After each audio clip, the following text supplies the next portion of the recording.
Hey everyone, before we get started, I need to give a warning for pedophilia for the third story in this video. It's a pretty disturbing, nasty story, so if you want to avoid stories like that, you've been warned. Also, sorry this video is a little shorter than usual, but I just didn't have a ton of Christmas stories to use. Anyways, let's go ahead and get started. And remember to always stay hungry. This happened on Christmas Eve of 2021. My brother, who was 22 at the time, and I, a female 31 at the time, lived together in a city about 2 hours away from our hometown where our parents still live. I'll call myself Riley and my brother Shadow for privacy. Our mother's birthday is Christmas Day, so as a family, we've always celebrated her birthday on Christmas Eve growing up. However, now that my brother and I are managers at our jobs, sometimes it's harder to get the day off to be able to travel home. Luckily that year we were able to work it out and actually come home on Christmas Eve, and later on in the story, for the safety of my parents, I'm really glad we came home that extra day early. We get home on Christmas Eve at about 5 in the afternoon. We have our mom's birthday celebration with cake and presents, just the four of us. Me, Shadow, and her mom and dad. It was a great time. Winding down that night, we had decided to watch some Christmas movies to get into that holiday spirit. Dad tends to fall asleep pretty easily when he sits down, so he was starting to nod off at about 20 to 30 minutes into the movie. Shadow and Mom are talking on the other couch, and I'm distracted by my phone, when suddenly there's a loud knocking at the door. It's nearly 9 p.m. at this time, and we were not expecting anyone. To help visualize, the front door has a window in it, but the glass is designed in such a way that it lets light in, but you can't actually see inside. I'm sitting on a couch that is directly in front of the door further in past the foyer into the open vaulted living room, as well as the kitchen open concept. I can see a figure standing there, and for some reason, my stomach sank and I felt really scared all of a sudden. I almost feel like my body knew something was wrong, but my mind hadn't caught up yet. I slap Dad lightly on the arm to wake him up as the guy knocks loudly yet again. In his half-sleepy state, I tell him, "Dad, someone's at the door." Well, he gets up and opens the door instead of using the home security system to talk to this person, via the doorbell camera. I can't remember specifically what the man at the door had said, but it was an older guy, probably mid to late 60s, and he kept repeating to my dad, "She's here. I need to see her." The stranger did say a name, but I don't remember the context, so for the sake of the story, we'll just call her Sandra. "Sandra lives here. She has my medicine, and I need my medicine," he repeats to my dad. Nobody named Sandra lives here, sir. You have the wrong house," Dad said back. I felt my heart start to race as I jumped up to the door, feeling the need to help. Shadow and Mom jumped up too, and eventually all four of us were at the door telling this man that he had the wrong house, when suddenly he began to force his way past my dad, nearly knocking him over. Now, Dad is not a small man by any means. He's over 6 foot tall and over 300 pounds. I couldn't believe at the time that this scrawny man had been able to catch my dad off guard. In what felt like slow motion, I hold up Dad as he, Shadow, and Mom start trying to close the door. The man had his hand on the door's edge and refused to let go, still managing to push against all four of us. Shadow begins to punch the man's hand on the door repeatedly to get him to let go, taking about 6 or 7 punches before the man lets go in pain, and as he falls back, the door slams shut. We'll lock the deadbolt quickly before the man has a chance to try and open it again. The stranger immediately begins banging on the door so hard that it feels like he's trying to break it, and all the while screaming for this Sandra woman. I immediately decide to call 911 while my mom tries to go find something to defend us. We've always lived in this city, and my parents never owned guns, so the only thing my mom found was a rather large sturdy rolling pin. Better than nothing at the time. Right next to the door on the wall was the security camera pin pad, where we could see the man pacing back and forth from his car to the door to bang on it some more, still calling and screaming for Sandra. Sandra, I know you're in there, so come out. Give me my medicine. I had gone to my childhood bedroom, which was also at the front of the house, to see if I could see the guy while on the phone with dispatch. It took about 15 minutes for the police to finally show up. In that time, the guy had walked all around the front of the house. It felt like he was looking for a place to get in, but my parents had a privacy fence all the way around, so we got really lucky with that. He also randomly had a bag in his hand at one point, which he didn't have initially. I thought that was strange. The cops pull up behind the man's truck, which was in our driveway. One starts talking to him near our front door, while the other stands closer to the guy's vehicle. I don't remember all of the conversation, but they ask him why he's here and what he wants.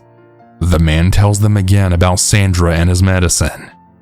The taller cop starts walking to our door, as the other cop convinces the man to walk back towards his truck. My parents open the door to the cop as I then rejoin them from the bedroom.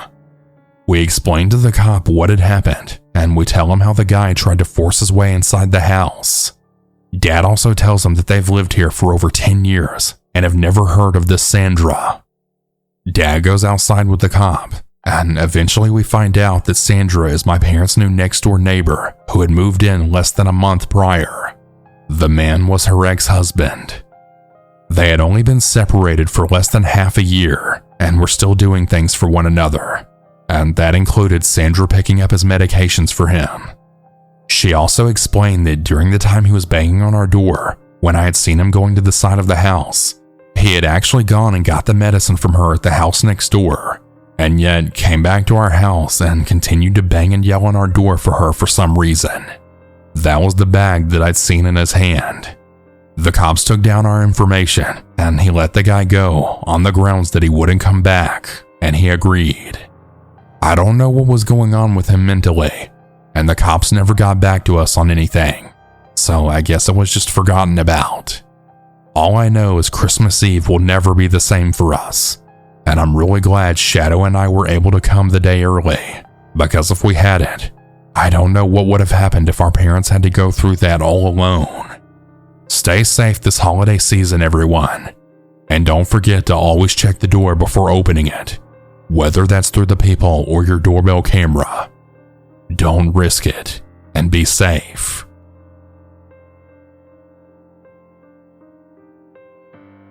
This was Christmas Vacation 2019. I was a 21-year-old female and home from college for context. I had went and picked up my sisters from school. We got to the house and the door was wide open. My sisters and I didn't think anything of it, and we thought it was my dad that had left it open. He was upstairs sleeping, and the whole downstairs was totally trashed. Nothing was stolen, it was just all a mess. My mom got home a minute later and went and woke up my dad while I had started to clean up the mess. I had heard someone talking and I didn't recognize the voice, but I thought it was just someone outside because my neighbors were having their housework done. Time passed and I got it all cleaned up with the help of my parents. My sisters and I were playing Guess the Christmas Song game and laughing and having fun while our parents were out doing Christmas and grocery shopping. It was about 6 p.m. and dark outside, and we kept hearing noises, but we just turned up the TV for the game. Then all of a sudden, there was a knock at the door. My sisters and I just all looked at each other scared for what was about to happen. Then this person started banging. I had my sister call our parents, and I called 911 just because I was the oldest and in charge. They sent cops out right away, and when they got there, they stood at the front door and they said it was clear to open the door and talk. I looked out just to make sure that's actually who they were, and I then saw the flashing lights and 3 police officers. I opened the door and they had asked for details about what had happened. I then explained that there had been a break-in earlier, or so we thought, but nothing was taken. And then I told them that this person had knocked on the door and started banging on the door. Right at that moment, my parents pulled up in the driveway and then got out to make sure we were all okay. The police officer said that they didn't find anything suspicious outside, nor anyone around. He told us that the person could have heard the sirens and then probably fled the area. Days passed and nothing happened, and my sisters and I were still very scared. It was December 22nd, and I was home alone because my dad went to work and my sisters and mom went to the doctor's office. I was sitting in the living room watching TV, but I had the volume low because I was still pretty scared that someone was watching the house and listening in. I had heard someone trying to get into the back door, so I ran upstairs to the window that can see the back door from above, and I saw a strange man with a black bag. He walked down the driveway towards the front of the house. I ran downstairs and I made sure that the door was locked. I called 911 and I texted the family group chat that we had made recently, and I told them that the police were on their way. I went to look out a separate window, and the man saw me and then ran towards that window. I went into a complete anxiety attack.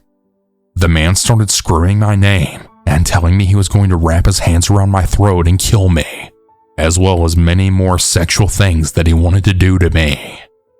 This man had looked familiar, but I didn't get a good enough look at him to figure out who he actually was.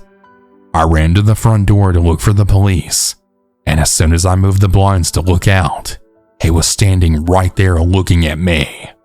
It was nobody that I knew, and I was really scared on how he knew me and my name. He had a smile that felt like it ran ear to ear. The cops were now coming down the street, and he started screaming, "You bitch! You're gonna pay for this!" then started running away. The police didn't see him, but since I did, they had asked me to give as much details as I could remember about his facial features, and that someone was going to do a sketch on his face. My mom and my sister showed up, and my sister started comforting me as I was describing this man. My mom then looked at me and then said, "Oh my God, that looks like my ex-boyfriend from many years ago." To which I then replied with, "I don't know him, but he knows my name, and he was saying nasty things that he wanted to do to me." Well, it was then Christmas Eve, and I still wasn't okay after that day. I was traumatized to say the least. My dad was trying to take my mind off the situation by playing board games with my sisters and I, and then we had opened up a couple of gifts and had saved the rest for Christmas Day. That night, it was time for bed. My sisters, being 9, were so excited for Santa to come to our house. I had stayed awake in my room scared to death about the situation that happened 2 days before. I tried to sleep, and I woke up to sounds of pebbles being thrown at my window. I peeked out my window trying to not be seen, and it was him yet again. I walked quietly to my parents' room trying not to wake my sisters, and I woke them up. I was crying scared to death, and I had a huge anxiety attack. My dad went to my room and looked out the window, but nobody was there. All he saw were the pebbles on my windowsill. My dad set the alarm on the house before we all went to bed, so that if this man broke a window or tried to open a door, it would set off the alarm and then call the police immediately. We were just sitting in my parents' room, and about 30 minutes went by, and we didn't hear anything anymore. Then all of a sudden, a rock then went through my window, breaking it. My parents had called 911, and there was a note actually taped to this rock, and they told me not to touch it so that the police could fingerprint it. The man broke into the back door, and my dad ran downstairs to protect the house and his family. Now, my dad used to be in the military, and he got the guy to the ground and held him there until the police had arrived. This was the worst Christmas break and Christmas time of my life. I ended up moving out at the beginning of January, and I no longer talk to my mom anymore because she's the reason that this happened. It was her psycho crazy ex-boyfriend who did all this. I still cannot believe that all that happened. I still think about that time when I was home alone, and how I could have ended up dead if I didn't call the cops. I'm so glad I made it out of that situation alive. I just can't help but wonder How the hell did my mom end up dating such a psycho?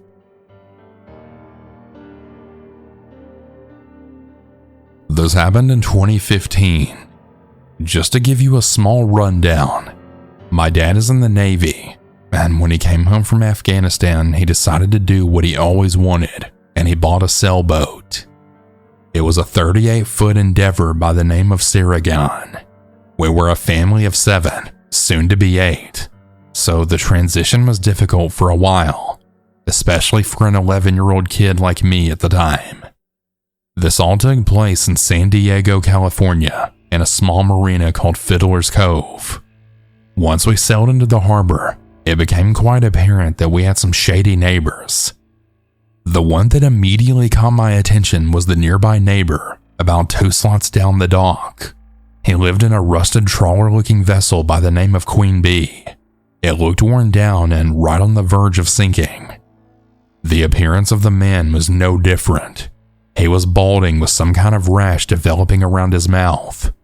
He immediately greeted me and my siblings, but never made any social interaction with my parents. He actually avoided them altogether while we were living there. But whenever I was by myself, he never hesitated to strike up a conversation with me. I was a social kid, and I never thought much of it. Nothing happened for several months, until one day when I was using the public showers that the marina complex had, and he was at the sinks on a towel. We went through the normal routine of random conversations, until he all of a sudden told me. He then told me that when nobody else was around, he would dance in front of the mirror naked, and that these kids walked in and saw and didn't care.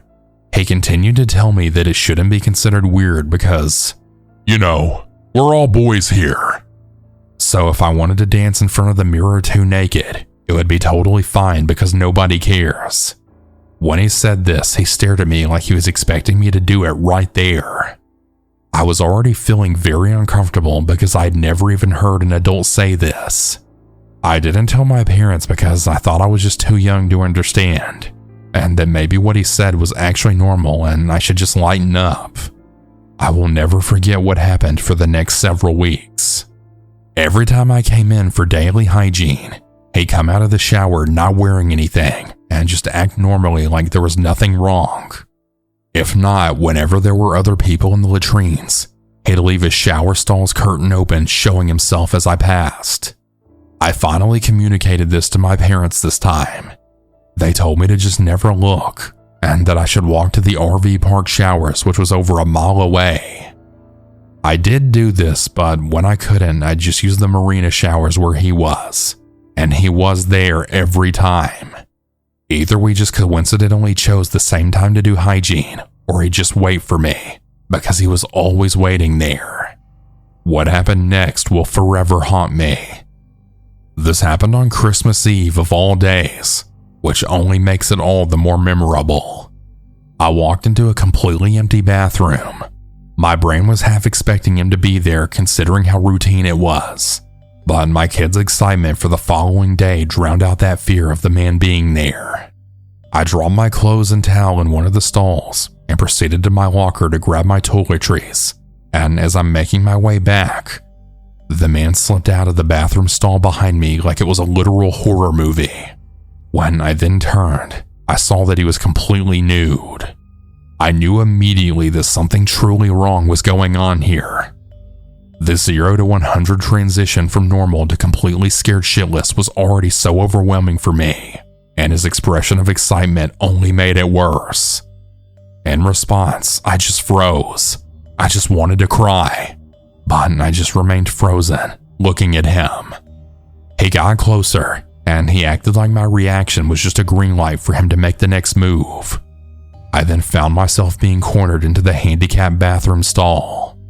He was so close. He then placed his hands on my shoulders, and he put his thumbs under the collar of my shirt. I was already crying at this point, and he then whispered, "It's okay, buddy. It's okay," over and over again. As he then tried to take my shirt off, my fight or flight then kicked in, and I pushed myself under his arm and then ran as fast as I could. He gripped my shirt really tightly, trying to hold on to me, but then immediately let go. I just ran. I went to these staged rocks near the beach where I cried for what felt like hours. Once I finally felt brave enough, I went back where the room was emptied. My hygiene items were neatly staged on the sinks. I got dressed and I tried to act as normal as possible, because for whatever reason, I thought that I was going to get in trouble. I didn't tell anyone what happened for a long time, and my attitude towards everything changed to where my family were very concerned for me, but I still never told them. I almost never saw that man again after that, maybe because I refused to go anywhere alone. The man eventually just completely disappeared, and he abandoned his boat to where it was soon towed away. When this happened, I was listening to my parents who were conversating to the neighbors, and they were talking about the man. They had talked about how everyone knew him to be gay, whereas others claimed he was a pedophile that apparently led to a number of investigations. I don't know if what they were saying was even true, because it seemed to only be a rumor. I never did say anything until he was then brought up during some late-night family discussions, and that's when I told them everything. They were all shocked. My dad got very angry because I didn't tell him, and he said if he knew, he would have marched over to his boat and killed him right there. I'm just truly relieved that the man didn't go through with whatever he was doing, and that I managed to get away, because I know many aren't so lucky. I don't know where I'd be right now if that were the case. Just know this: sometimes pedophiles either act on it right then and there, or they slowly build up to it to try to get you accustomed to certain things. Just please tell someone if this is going on. I'm 19 years old now, and I recently joined the army. I now try to stay as alert as possible for these characters, because you just never know when they might reveal themselves. And to that man, I really hope you're burning in hell now.